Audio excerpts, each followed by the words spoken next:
우리 다 같이 한 목소리로 읽습니다. 여호와를 바라고 그의 도를 지키라. 그리하면 내가 땅을 차지하게 하실 것이라. 악인이 끊어질 때에 내가 똑똑히 보르로다. 내가 악인의 큰 세력을 본즉 그 본래 땅에 서 있는 나뭇잎이 무성함과 같으나 내가 지나갈 때에 그는 없어졌나니 내가 찾아도 발견하지 못하였도다. 아멘.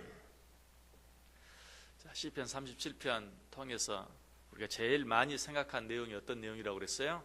악인의 결과가 어떻게 될 것이고 의인의 결과가 어떻게 될 것인가 라고 여러 번 또 여러 가지로 말했는데, 이제 시편 37편을 마치면서 다시 한번 시인은 악인의 최후에 대해서 그리고 의인의 최후에 대해서 이야기하고 있습니다. 자, 오늘 이 본문에서는 시인이 의인의 최후에 대해서 어떻게 될 것이라고 말하고 있습니까? 34절 보세요. 여호와를 바라고 그의 도를 지키라. 그리하면 내가 땅을 차지하게 하실 것이라. 의인들은 결과적으로 땅을 차지하게 된다. 자, 이 의미도 앞에서 이미 나왔고 우리가 생각해 보았어요. 그 말씀 속에는 두 가지 의미가 있다고 그랬어요. 땅을 차지하게 된다. 한 가지는 금생, 이 세상에서의 의미고, 또 다른 한 가지는 내생, 우리가 장차 이르게 될 그 하나님의 나라에서 있게 될 일에 대해서 이야기하는 것이다. 먼저 이 세상에서의 의미는 무엇입니까? 이 세상에서 땅을 차지하게 된다라는 것은 무슨 뜻이죠? 말 그대로 이 세상에서 부와 명예와 권세를 얻게 될 것이다. 전혀 그렇게 되지 아니할 것 같지만 하나님께서 의인들을 반드시 잘 되게 하시고 축복해 주신다라는 그런 의미라고 그랬어요. 그러나 그보다 더 중요한 의미가 있다고 그랬죠. 그것은 뭡니까? 그저 부와 명예와 권세를 누리는 것 뿐만 아니라 이 세상에서 영향력을 끼치는 자가 될 것이다. 이 세상에서 땅을 차지한다. 이제 어제 그제도 선거가 끝났죠. 그런데 그 선거에서 승리한 사람들처럼 이 땅에서 영향력을 미치는 어떤 그런 위치, 그런 자리에 있게 될 것이다 하는 그런 의미. 의인들이 항상 지고 손해보는 그런 삶을 사는 것처럼 보여요. 그럴 때가 많아요. 그러나 궁극적으로는, 결과적으로는 모든 사람들, 많은 사람들에게 영향력을 미치는 사람들, 또 그러한 자리에 있게 될 것을 땅을 차지하게 된다라고 표현하고 있어요.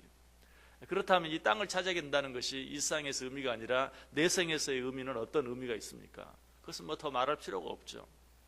하나님께서 주인이 되시는 하나님의 나라에서 영원한 기쁨과 즐거움과 복락을 누리며 살게 될 것. 이 세상에서는 지고 손해나는 그런 삶을 사는 것처럼 보인다 할지라도 저 영원한 하나님의 나라에서만큼은 틀림없이 땅을 차지하게 되는 그 땅의 주인으로서의 역할을 감당하며 살아가게 될 것이다 라고 이야기하고 있어요. 얼마나 놀라운 사실이고 얼마나 놀라운 축복입니까? 그래서 이 시편 37편에만도 이 사실이 5번이나 반복적으로 언급되고 있는 것을 보게 돼요. 9절 보세요. 진실로 악을 행하는 자들은 끊어질 것이나 여호와를 소망하는 자들은 땅을 차지하리로다. 11절에도 그러나 온유한 자들은 땅을 차지하며 풍성한 화평으로 즐거워하리로다. 22절에서 주의 복을 받은 자들은 땅을 차지하고 주의 저주를 받은 자들은 끊어지리로다. 29절에서도 의인이 땅을 차지하며 거기서 영원히 살리로다. 그리고 오늘 본문의 말에 여호와를 바라고 그의 도를 지키라. 그리하면 내가 땅을 차지하게 하실 것이라. 악인이 끊어질 때에 내가 똑똑히 보르로다. 시인이 왜 이렇게 똑같은 사실을 여러 번 반복해서 언급하고 있을까요? 그것은 이 일은 반드시 그렇게 되고 말 것이다 하는 것을 우리에게 말씀해 주기 위해서 그래요. 여러분, 언제 똑같은 말을 여러 번 반복합니까? 그 일이 너무나 확실하고 너무나 분명할 때 그 사실을 여러 번 반복하게 되는 것이. 그래서 오늘 시인도 이 사실을 5번이나 반복해서 이야기하고 있어요. 또 이것을 반복하는 이유가 무엇입니까? 그렇게 되지 않을 것 같지만 그렇게 된다는 사실을 가르쳐 주기 위해서 그래요. 정말 이 세상에서는 그렇게 되지 않을 것 같아요. 의인의 삶을 사는 것, 그것이 항상 손해만 보고 그것 때문에 항상 불이익을 당하게 되는, 그것이 세상에서 되어지는 일처럼 보여요. 그러나 그렇지 않다는 것이, 너희들은 땅을 차지하게 될 것이다. 반드시 그렇게 될 것이다. 그래서 시인은 그것을 5번이나 반복해서 이야기하고 있다. 그런데 이 일과 더불어서 또 한 가지 너무나도 분명하고 확실한 일이 있어요. 그것은 무엇입니까? 악한 자들은 망하게 된다는 것. 의인들이 땅을 차지하게 되는 것이 확실한 사실인 만큼 악한 자들은 반드시 망하게 된다.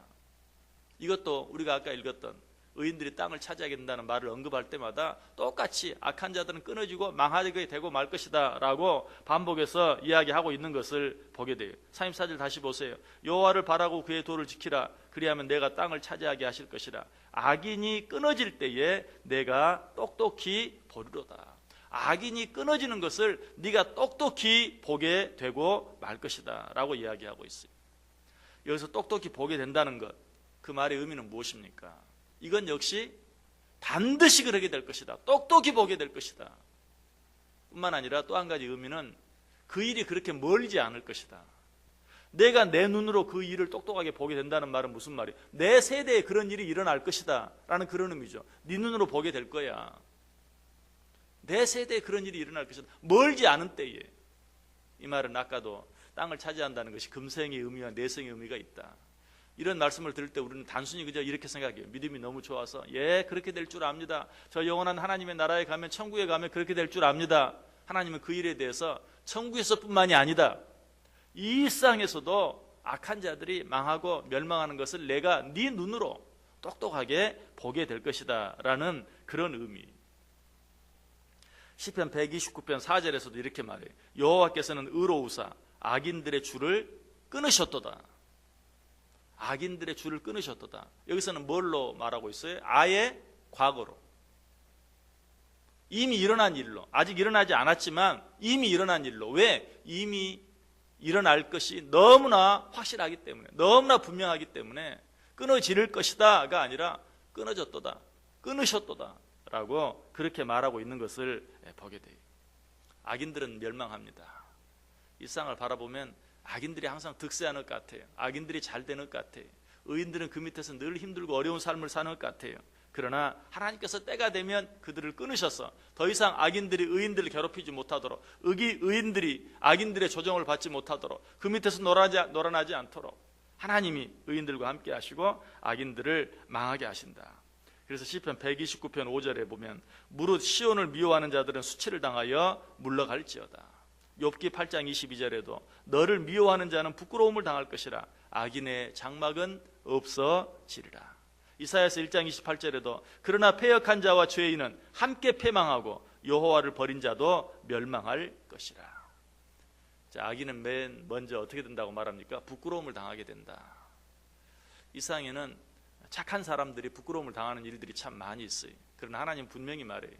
악인들이 마지막 때에 부끄러움을 당하게 되고 결국은 그들이 망하게 되고 말 것이다. 그래서 시편 129편 6절에 보면 그들은 지붕의 풀과 같을지어다. 그것은 자라기 전에 마르는 것이라.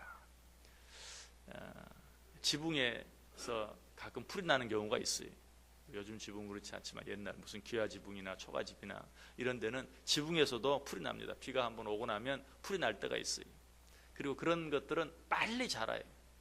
그러나 제 아무리 무슨 열매를 맺는 풀이나 나무가 지붕에 자란다 할지라도 그 지붕에 나를 풀을 보면서 열매가 날 것을 기대한, 지붕에 풀이 났네, 지붕에 나무가 자라네, 저기에서 뭐가 열리면 따 먹어야지, 이렇게 기대하는 사람은 아무도 없어요. 왜?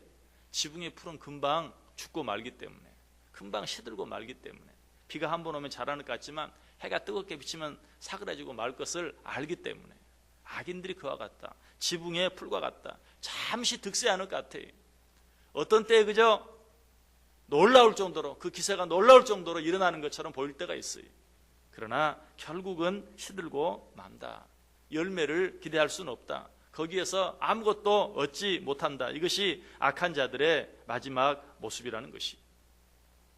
오늘 하나님께서 왜 우리들에게 이런 것들에 대해서 다시 한번 이야기하고 있는가? 시편 37편을 통해서 그토록 많이 반복하고 있는가? 시편 37편이 아주 길죠.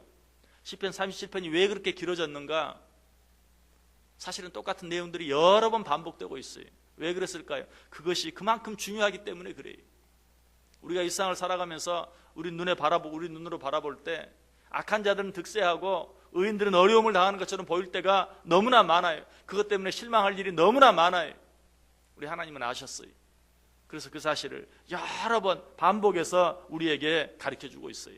악인들이 잘 되는 것 보면서 너희들 실망하지 말아라, 낙심하지 말아라. 그들은 지붕의 풀과 같다. 곧 사라지고 말 것이다. 그들은 반드시 끊어질 것이다. 이 사실을 35절과 36절에서 좀 더 길게 설명하고 있죠. 내가 악인의 큰 세력을 본즉 그 본래 땅에 서 있는 나무잎이 무성함 같으나 내가 지나갈 때 그는 없어졌나니 내가 찾아도 발견하지 못하였도다.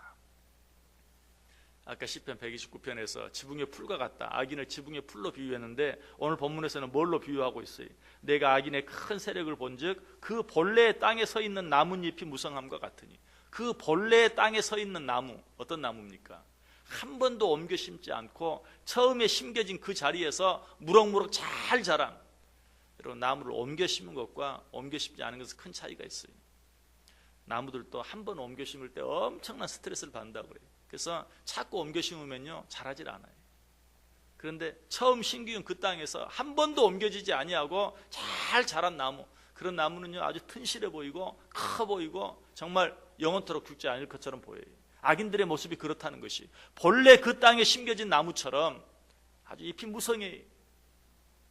그러나 내가 지나갈 때에 그는 없어졌나니 내가 찾아도 발견하지 못하였도다. 어느 순간에 갑자기 사라지고, 그래서 어디 있나 아무리 둘레둘레 찾아보아도 찾지 못하게 되었다라고 이야기하고 있어요. 어떤 성경은 여기에서 본래 땅에 심겨진 큰 나무를 레바논의 백향목이라고 그렇게 번역하고 있는 성경도 있어요. 레바논의 백향목은 어떤 것입니까? 몇 사람이 그저 팔로 안아도 안을 수 없을 만큼 큰 그런 나무. 그런데 그처럼 큰 나무가 어느 순간에 갑자기 사라져버리고 찾아보려고 해도 찾아볼 수 없게 되고 말 것이다.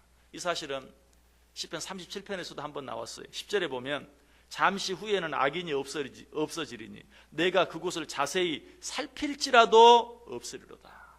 그렇게 나를 사방으로 둘러싸고 나를 힘들게 하고 괴롭게 하고 어렵게 하던 자들이 여기를 봐도 있고 저기를 봐도 있고, 이리 피하려고 하면 거기 있고 저기 피하려고 하면 저기 있고 하던 자들이 한번 만나보고 싶어도 만나지 못하고 한번 보고 싶어도 볼 수 없게 되는 그런 지경에 처하고 말 것이다.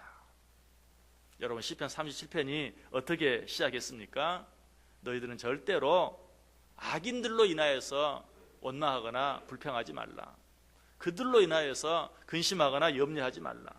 잠언에도 그런 말씀이 많이 나왔죠. 잠언 24장 1절, 너는 악인의 형통함을 부러워하지 말며 그와 함께 있으려고 하지도 말지어다. 잠언 24장 19절에 너는 행악자들로 말미암아 분을 품지 말며 악인의 형통함을 부러워하지 말라.